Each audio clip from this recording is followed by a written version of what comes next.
Percaya nggak sih cake ini modalnya cuma 40 ribuan doang. Super imut kan?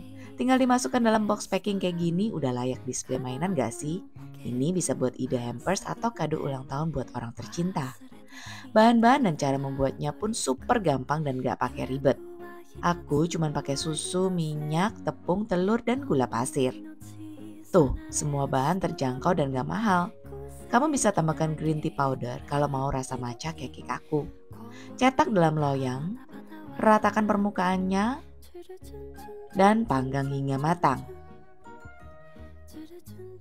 Setelah matang dan dingin, oles pakai whipping cream segar.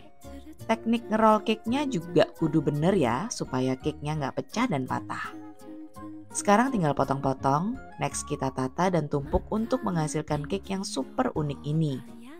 Untuk coklat dripnya aku pakai resep andalan mockup pastinya. Coklat dripsnya harus pas ya konsistensinya untuk mendapatkan hasil drip yang cakep kayak gini. Untuk hiasan toppingnya boleh kok pakai mainan apa aja kesukaan kamu. Wah, gak nyangka banget deh ternyata dengan modal kocek gak mehong kita bisa loh bikin cake yang spektakuler.